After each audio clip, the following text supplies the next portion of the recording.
นับสนุนรายการโดยผลิตภัณฑ์ออร่าสินค้าคุณภาพ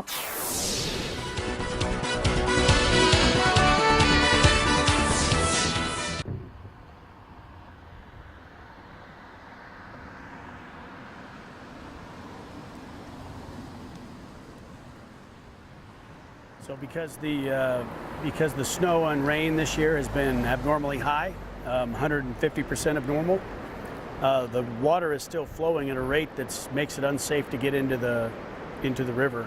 Getting down the mountain is not the hard part, but getting to the water and making sure that the people we put into the water to rescue or to recover the victims is safe is just not practical right now because of the water flow, the level of the water. And if a swimmer was to, or a rescuer was to have to break away from the car because of the car, maybe it moved because in the flow, sometimes the car can move, and that can be dangerous to the rescuer because it can crush or trap a rescuer underwater. So if the rescuer gets downstream, the downstream safety that we have is not acceptable to put people into the water. In other words, if a swimmer has to go downstream, they're very likely to be severely injured or maybe killed. So the danger level until the water drops, which it will in about a week probably, or 2 weeks, is unacceptable for us to put people in the water, right? We're going to reassess around 400, probably 600 to 400, and we expect that to come because it normally will drop this time of year. Last year, this time of year, you could have just walked right out to the car. The flow was so low, and so we just have to wait for it to drop. And now, like I said, 400 is a number I would like to see, but we're making assessments, and if the risk is acceptable, we'll assess it, and if it's acceptable risk, then we already have a plan in place to recover the victims, but the water has to cooperate with us. First plan is to secure the car so that it won't move when the rescuers are near it, and then we'll have to assess how the victims are in the car, and if we have to cut the car or bring the car to the side first, and then remove the victims that way, and then.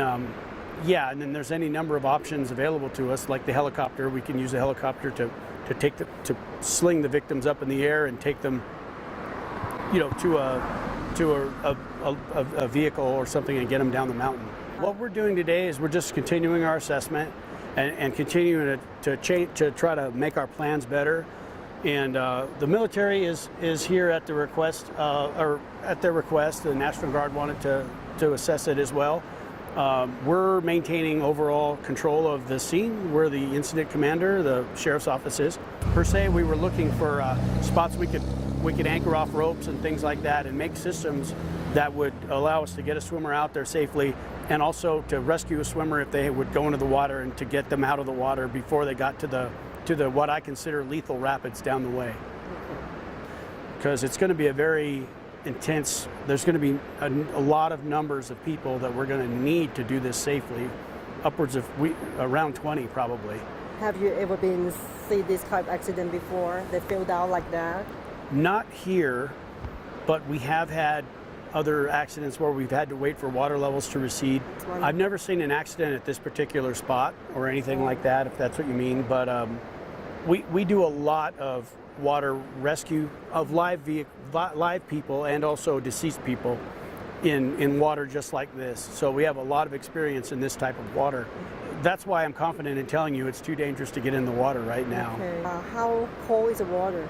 I don't know, honestly don't know, but it's recent snow melt, so it's very cold. I mean, if you got in without a wetsuit, it would take your breath away. And a lot of people drown in water like this because they jump in and they go, it's cold, and they take a big gasp of water, and then they can't swim very good maybe, and they drown. So this is dangerous, very dangerous water if you don't know what you're doing. We're checking, we watch the water level from the gauge upstream. I mean, we probably check it 50 times a day. We're checking it all the time. That you think you're gonna do the recover? I would estimate anywhere from 7 to 14 days. But that's just an estimate. I mean, based on what we're seeing with the flow, how it's dropping, and our day-to-day observations of the water and the condition of the vehicle.